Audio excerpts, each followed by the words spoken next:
sometimes it can show up in the relationship with Amelia, and she'll say to me, we've been together about 5 years now, and she's only said it maybe 2 or 3 times, but she's said that one line that you just don't want to hear. Uh-oh, I know what's coming. Yeah, you're just like your dad.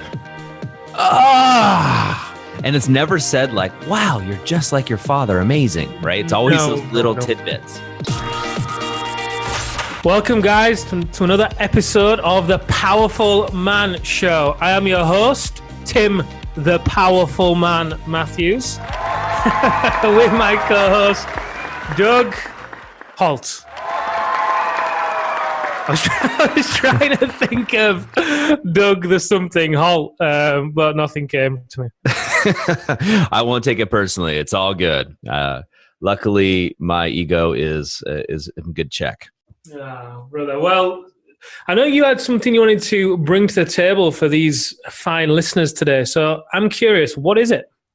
Well, Tim, I was talking to a guy the other day, and it was socially, we're having a conversation. And of course, it starts off about business and what's going on. And as you know, my family, we move around a lot because we're exploring new areas while my son's still old. My son's still young.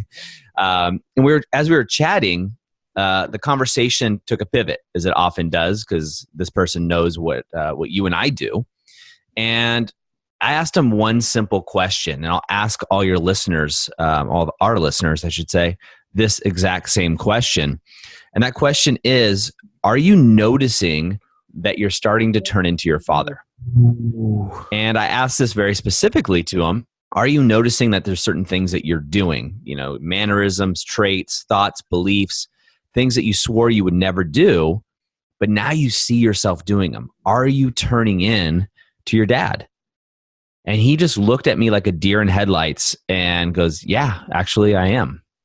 And so the next question, which dovetails into our previous podcast episode on standards, I asked him, are your kids going to follow your path? Are your kids going to turn out to be like you? And if that's so, does that mean your son, this guy had a son older than mine, does that mean your son is also going to be like your father? And Tim, the pause, it was palpable, right? In that moment, the energy between us, the space between us, and it hit him like a ton of bricks, where he saw that the things that he was complaining about his father, and especially in the past, he was now living into. And if that was true, which he believed it was, he accepted that. And if you're listening to this, my guess is that's true for you too. In a lot of ways, doesn't mean you're doing everything. But then would it not make sense for his kids to also follow that path unless he made a change? Wow. Have you experienced this, Tim, at all? I'm thinking, where's Amelia? Yeah, of course. Wow. I have a lot of things to be very grateful to my father about as well as the other side of the things that I want to learn from him, rather. And, I'm very clear on the things that I do not want to repeat, on the patterns that I want to break and the cycles that I want to break. And mainly it's all around the way in which me as a father will express love and emotions and support to my children. Because, my dad did the best that he could, with the tools that he had available to him. And the best that he could do was to be quite guarded, but to be very guarded emotionally around my sister and I and my mum. So I never used to really see a lot of positive emotion be expressed. You had to work really hard to get any kind of love or any appreciation or validation. It was always very conditional. And that's something that I want to break. I don't want to repeat that with my kids. I'm very committed to not doing that. Yet sometimes it can show up in the relationship with Amelia. I'm feeling heavy, Doug. Can you hear me breathing?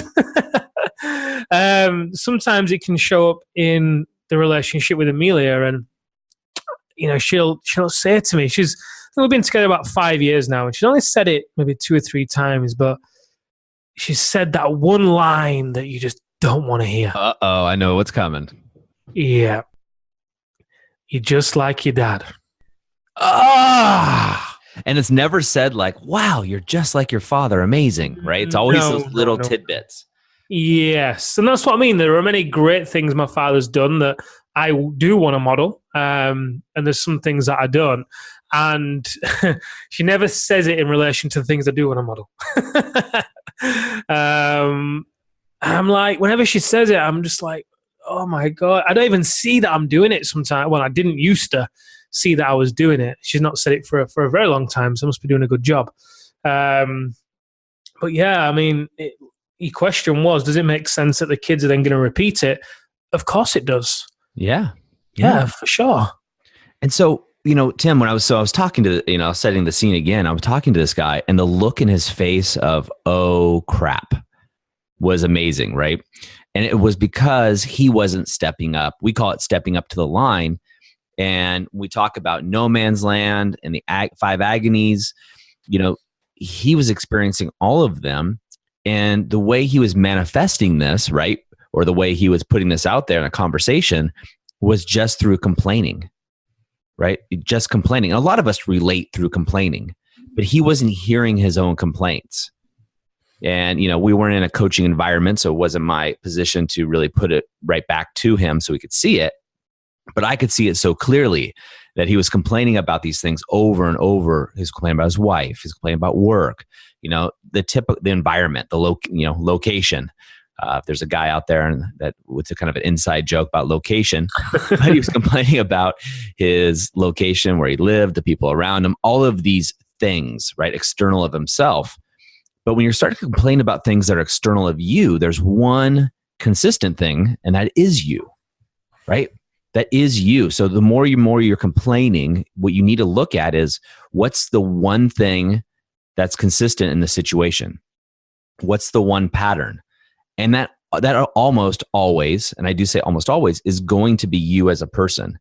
That is going to be the thing that's coming up over and over again. And until you raise your standards, or at least step to your standards, right, and do the work, you will be in that same pattern forever, right? Chances are you're going to be in the exact same position today that 10 years from now, right? So if you're listening to this, think about your biggest complaints now, and then fast forward those complaints 10 years from now, having those same complaints. Because aren't you pretty much in the same place today that you were last year?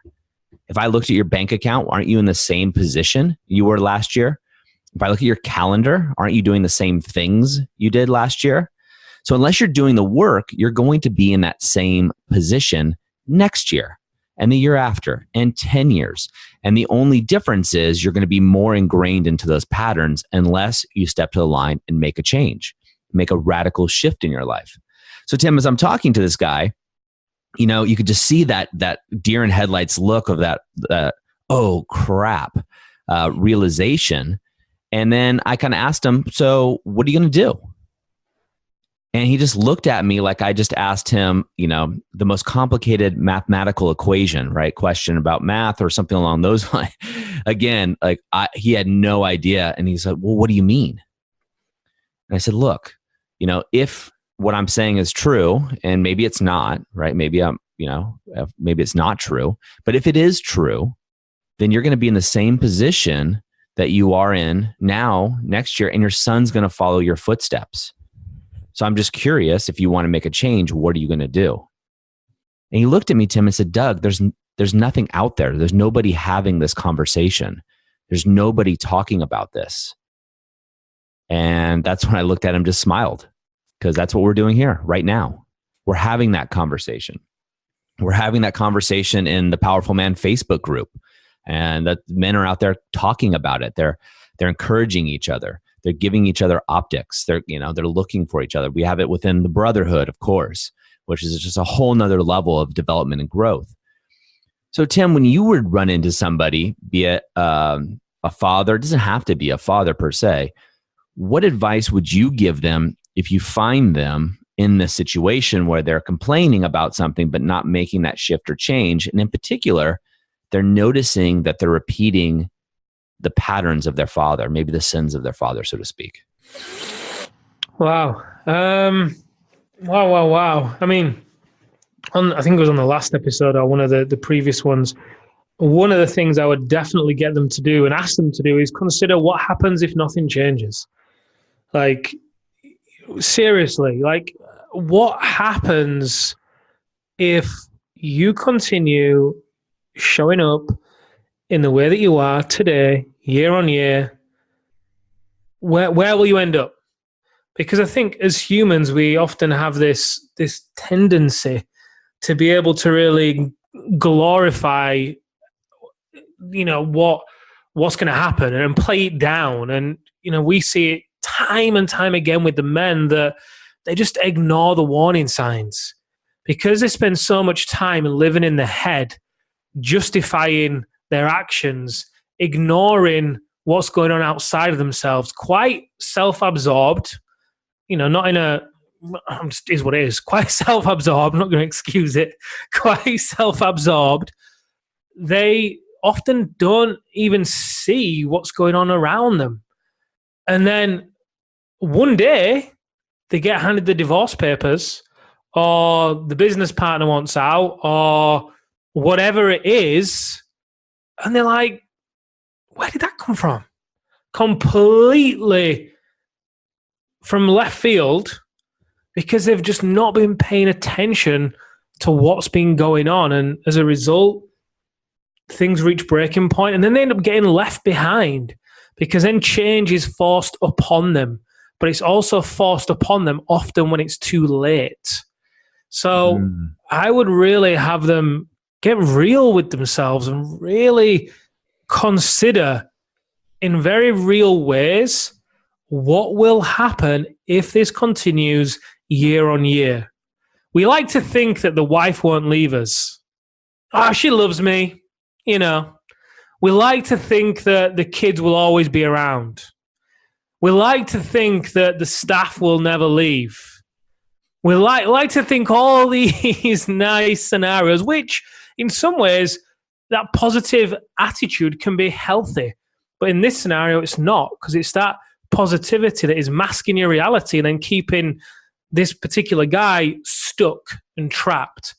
So the first thing you got to do is get leverage. You've got to get leverage and make change a must. Before we even go into any of the tactics and strategies, the tools around actually creating the change, you have got to get the leverage within yourself that makes change a must. Nobody can do that for you. I can't do that. Doug can't do that. Your wife, nobody can do it for you.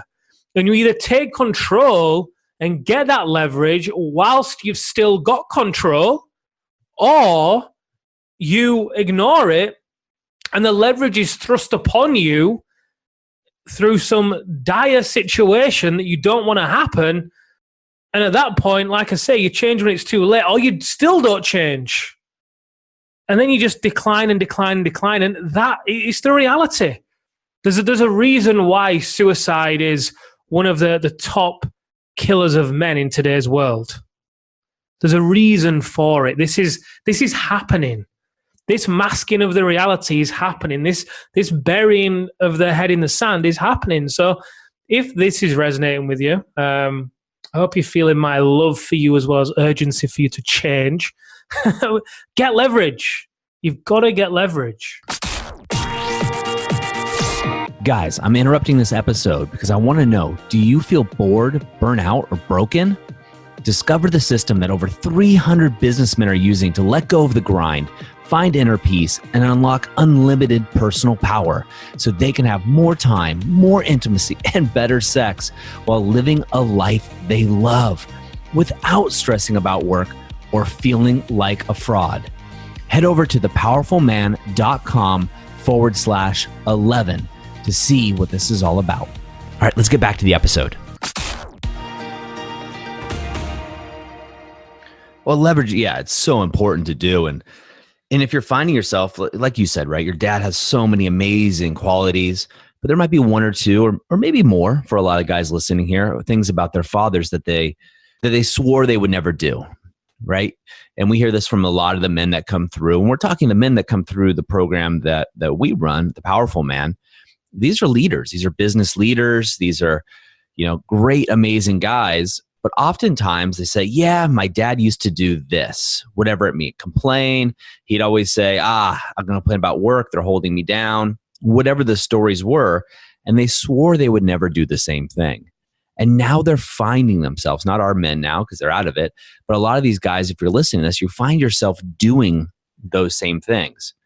The difference, Tim, in my opinion, is your father probably didn't have the opportunity to step to the line and make a change. He probably didn't have a program out there to help him. Right? He probably didn't have a podcast. Well, he definitely didn't have a podcast, talking to him, allowing him the opportunity, the tools, the conversations to make a change. This, gentleman, is your wake-up call. This is your chance. Are you going to change your kids' lives, your wife's lives, your community by your actions? Are you going to make the change? So instead of, when your son or daughter or whoever it may be grows up, they say, my dad's a hero. My dad's my hero, not I won't be like him, because you just repeated the same pattern over and over again. And frankly, Tim, I'm going to say what I think is I think most men don't commit to a program or an education or a growth program because they're scared. They're too scared to step to the line. They're too scared to make a change. They're too scared to be seen. They're too scared to share and be vulnerable. And therefore, because of their weakness and being scared, generation after generation are going to repeat the same pattern over and over again until somebody's strong enough to step up and say, enough's enough. It's time for a change. Wow.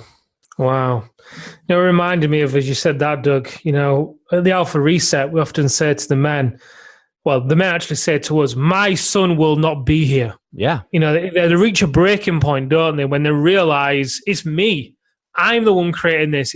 They stop blaming the father. They stop blaming everybody else. And they realize it's me. I'm repeating the patterns, but it's me. I'm the one doing this. And they've reached the point whereby they've got the leverage. They're making a change, not only for them, but they're shifting a generational pattern, which is incredible to see. And obviously, it doesn't happen overnight. Change takes time. That's why a lot of the guys work with us in the brotherhood, because they continue to up-level over a period of time. Point is, they're doing it so that they can be a man that their son wants to be, a man that their daughter wants to marry, and a man that their wife cannot keep her hands off. I mean, just imagine that for a second. Your kids being witness to a relationship between you and your partner or your wife, whereby you just love being in each other's company. You're able to communicate and talk openly and express your feelings and emotions, and love is just given so abundantly. And you both are able to speak your mind and stand your ground with love. Just imagine the type of role model for a relationship that you and your wife are then going to set. Amelia, my partner, speaks to me so often about one of her good friends, her mother and father. And this has obviously resonated with her because she speaks about how these two, even 40 years on, are so in love. They're so happily married. He still dates his wife. He takes her on weekends away. They're such a close family. And the impact this has then had, the ripple effect, it's then had on Amelia's friend and her sisters. And for Amelia, she must have brought up to me several times in the years that we've been together. And that's how you want people speaking about your relationship. You don't do it for that reason, but you do it to create that ripple and that standard by which your son can then step into, or your daughter can then step into, and they can take it to another level with your support and with your encouragement, because by that point, you're a man that they respect. You're a man that they want to be around. My dad used to command respect versus earning respect. You will have earned the respect because of how you show up. And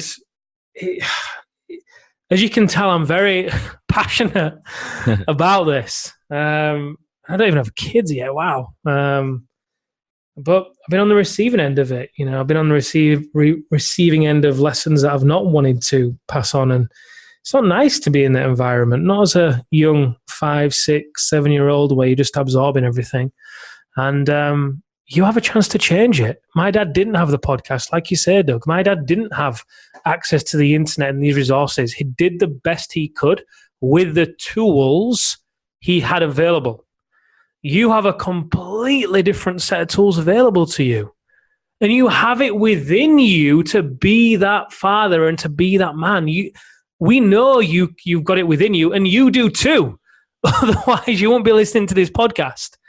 If you didn't know you had it within you, then there wouldn't be any contrast in your life, and you'd be happy going about your business without looking to grow in any way, shape, or form. So true, man. I mean, it really is, something I admire about you, Tim, is, you don't have kids yet. You're not married yet. It's something that you and Amelia both want in the future as a possibility for you guys. But yet you are paving the way for that to be a possibility, right? And setting up the standard for which you want to be a father. You actively seek out fathers that you want to be role models. You actively seek out married couples that you want to role model. And yet you still have the love and respect for everybody else and greeting them where they are. A lot of the men listening to this, right, they become fathers. There's no manual that comes with marriage or being a father, especially being a father. There's not many resources out there. And yet we pattern what was done to us, or things that happened to us, or how we were treated, how we were raised, yet without really taking time to really think about what do we want for our children. And every time you talk to someone who's mature in their life, so 70 plus, and you ask them what's important, they never talk about business. They always talk about their kids and their grandkids. And oftentimes when we talk about regrets, often it is the things that they didn't do or the things that they did to their kids and with their kids. Didn't spend enough time, didn't, yelled too often, or disciplined in a different way. And those regrets, you can see the pain in their eyes.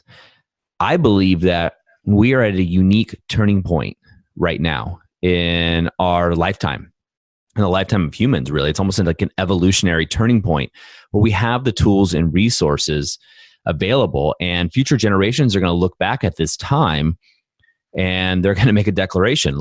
You had the knowledge. Why didn't you change? You had the opportunity. Why didn't you change? For the first time, Tim, really, it's very socially acceptable for men, for strong men, to be open, be vulnerable, talk about their feelings or what's going on in their world, and then step up and make a change, right? To step into that courage. And that's where I find it really interesting. You said it so eloquently in a previous podcast that, you get on the phone, you have the benefit of talking to these men that, at the early stages, when they inquire about the powerful man, they're going through pain. And oftentimes, they're not willing to really step up. They're kind of dipping their toe in the water and they want to stay in the same place, which is just stagnation and the same level of complaint. Yeah, you know what, Doug? You said something that just hit me so much then. You had the opportunity. Why didn't you change? Like, wow. I do not. When we do have kids, and, I hope that we can have kids, and we do have kids, and it's a real wish and desire of both of ours. And when that happens, I will not be having that conversation in 20, 30 years' time. But if my son or daughter come to me and saying, hey, you had the opportunity to change. Why didn't you change? Oh, wow.